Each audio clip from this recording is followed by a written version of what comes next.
Buenas noches, mi nombre es Camilo Melo, pertenezco a la materia Física Moderna, la unidad 2, tarea 2, dualidad onda-partícula, con la tutora Luz Ester González del grupo 59.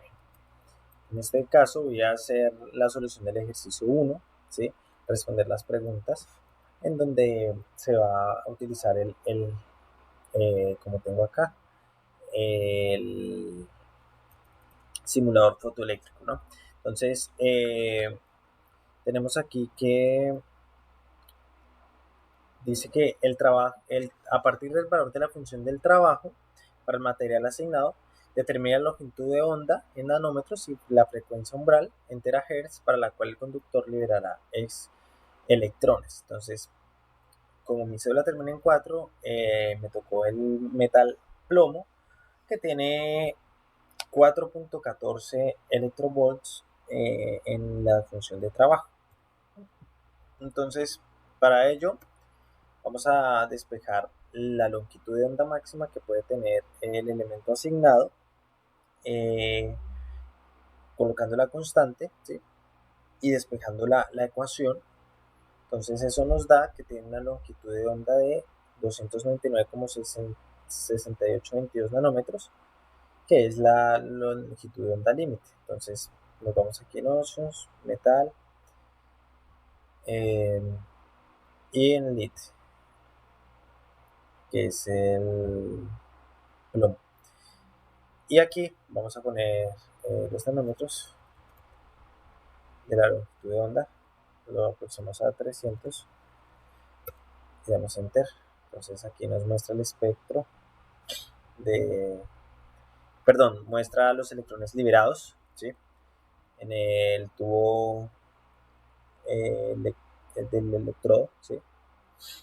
Entonces vemos allí también la frecuencia, nos la genera el mismo simulador, que aquí la despejamos y nos da 1001,060 terahertz, que es lo mismo que un 1.00 por 10 a la 15 Hz. ¿Sí? Entonces ahí vemos que la frecuencia del umbral encontrada en el tubo de rayos catódicos se refiere al punto en el cual la frecuencia de electrones liberados desde el cátodo alcanza un nivel crítico que les permite adquirir suficiente velocidad para generar una imagen en la pantalla recubierta de fósforo de manera instantánea. Lo que quiere decir es que la frecuencia básicamente dice cuándo será liberado un electrón para que se vea el comportamiento que se ve en este tubo de rayos catódicos. Muy bien, la parte B dice que,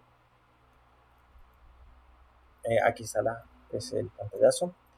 Dice que, el punto B dice que, según el resultado, dice que estime el rango espectral que cubre el conductor propuesto. Exprese dicho rango en unidades tanto de longitud de ondas como de frecuencia y coloque la evidencia. Entonces, tenemos que el rango dice que los que están menos de 400 nanómetros son ultravioleta, ¿sí? Entonces, nos damos cuenta aquí que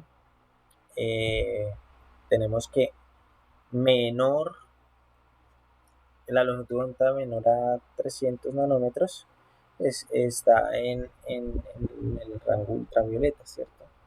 Entonces, no, el espectro está en ese, ¿cierto? Entonces, teniendo en cuenta que se puede observar que el plomo se encuentra dentro del espectro de luz ultravioleta, además es importante destacar que es el espectro abarcado por el efecto fotoeléctrico, en este caso considerando la longitud de onda umbral, tenemos que el fenómeno se manifiesta para longitudes de ondas menores a este valor, es decir, 300. Entonces, si ponemos acá 301, vamos a ver que no vamos a poder ver eh, ya los electrones, ¿cierto? Entonces, y por otro lado, dice que la frecuencia mayor a 1001,0604 terahertz eh, también no se va a poder visualizar, ¿cierto? Entonces, en este caso, vemos que la frecuencia está menor a ese rango y por eso es que no podemos ver los electrones, ¿no? es invisible al ojo humano. Muy bien. Entonces aquí es relevante señalar que existe un mínimo en términos de frecuencia para que se produzca el efecto, pero no hay un máximo definido, ¿sí?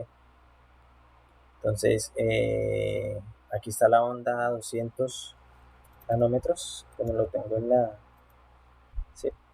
Que ya empieza a verse una frecuencia mayor, ¿sí?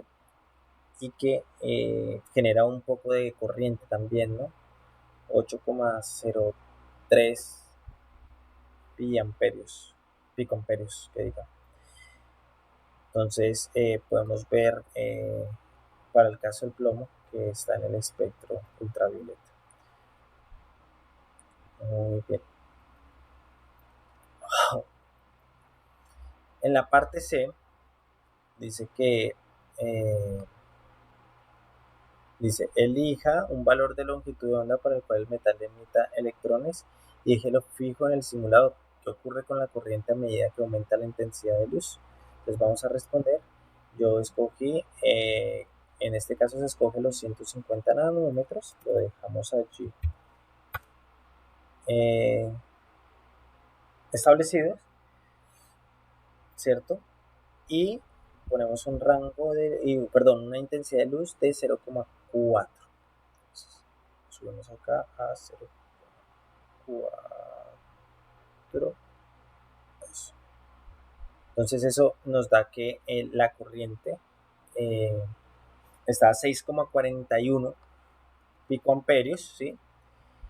¿Y qué vamos a hacer? Entonces ahora vamos a aumentar la intensidad de luz a 1 y vamos a ver la corriente cómo cambia, ¿sí? Entonces vamos a ir aumentando y a medida que vamos aumentando la intensidad de luz a 1, que es lo máximo que genera el simulador, entonces vemos como la corriente también incrementó, ¿cierto? Entonces podemos ver que la intensidad de luz, aunque a medida que aumenta la corriente generada por el efecto fotoeléctrico, también aumenta. ¿Cuál es la explicación? Que la intensidad de luz implica una mayor cantidad de fotones incidentes sobre la superficie del material fotosensibles. Entonces eso hace que la cantidad de electrones que son liberados aumente y la electricidad, pues obviamente también aumentará.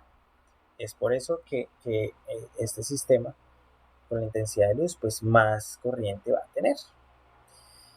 ¿En dónde se ve esto? Entonces el efecto fotoeléctrico tiene diferentes aplicaciones, entre las que encontramos detectores de luz, entonces fotodiodos y fotomultiplicadores aprovechan el efecto fotoeléctrico para convertir la luz en un pulso eléctrico detectable. Básicamente lo que hace es que generan esa rayos de luz en energía, ¿no?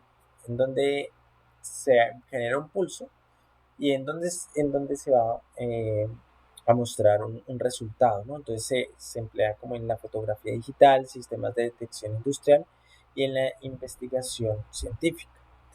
Los microscopios electrónicos también es otra de las aplicaciones. Utilizan el efecto fotoeléctrico para generar imágenes de alta resolución de muestras. Entonces, como la nanotecnología, la biología celular y ciencia de materiales, ¿cierto? Algo que hace que agrande lo que se está viendo allí en cantidades muy pequeñas, ¿sí?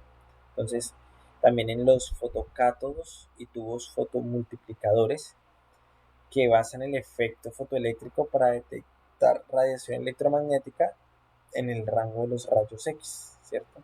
Entonces esto es bueno porque es esencial en la astronomía y en la astrofísica. Y los sensores y cámaras digitales que mediante los fototransistores aprovechan el efecto así para convertir la luz en señales eléctricas procesables digitalmente. Entonces eso hace que tenga una mejor calidad la imagen que está viendo la cámara de seguridad y pues hace que se facilite la captura y transmisión de imágenes en diversos contextos en donde hay menos luz o una luz, por ejemplo, en la noche infrarroja, ¿sí? Hace que se genere una imagen más clara en diferentes escenarios. Entonces, Esto es mi explicación. En el trabajo está un poco más profundo, pero pues aquí vemos cómo aprovechamos las herramientas que tiene la universidad para hacer las simulaciones en tiempo real, ¿sí? Que nos ayudan a ver un poquito más claro, más real en el mundo real, cómo se comportan estos fenómenos físicos. Muchas gracias y esto es todo.